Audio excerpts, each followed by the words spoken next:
안녕하세요. 류용석 법무사입니다. 이번 시간에는 사실혼 부부 관계를 맺다가 헤어졌어요. 그런데 사실혼 부부 사이에 아이가 하나 있었습니다. 그럼 그 아이에 대해서 양육비를 사실혼 부부 당사자 일방에게 청구할 수 있는지에 대해서 알아보도록 하겠습니다. 원칙적으로는 인정되지 않습니다. 그 이유는 사실혼 부부 사이에서 태어난 아이는 혼인 외 출생자라고 합니다.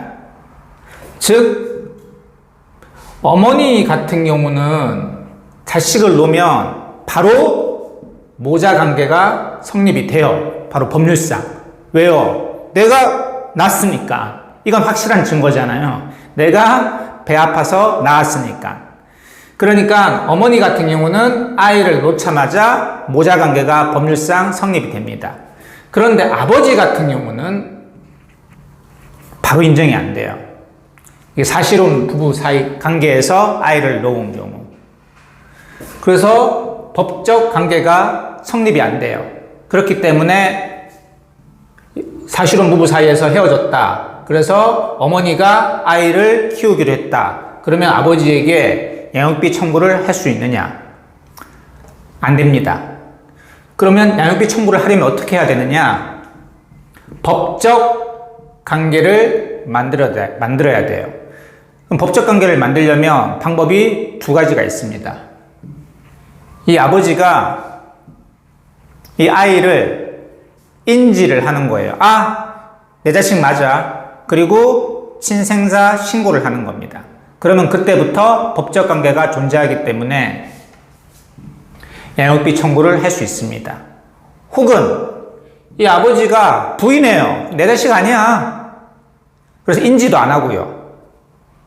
이래버리면요, 이 아이 등이 혹은 법정 대리인 어머니가 이 아버지를 상대로 인지 청구 소송을 제기하면 됩니다.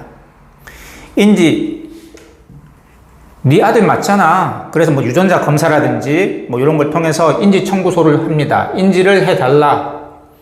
그래서 승소해서 인용 판결이 확정이 되면 바로 법적 관계가 존재하게 됩니다.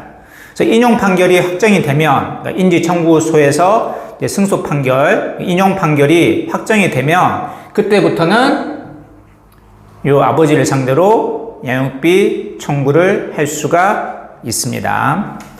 다시 한번 정리해 드리면 사실혼 관계 사이에서 태어난 아이는 어머니와 아이 관계는 출생하자마자 바로 법률상 모자 관계가 성립이 되는데 아버지하고는 법률상 부자 관계가 당연히 성립되지 않습니다.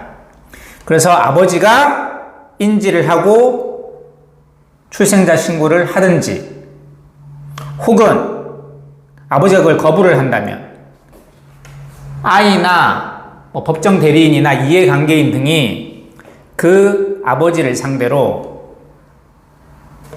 인지 청구의 소를 제기해서 인용 판결을 받아서 그 판결이 확정이 되면 그때부터는 법적 부자관계가 성립하게 되므로 양육비 청구를 할 수가 있습니다.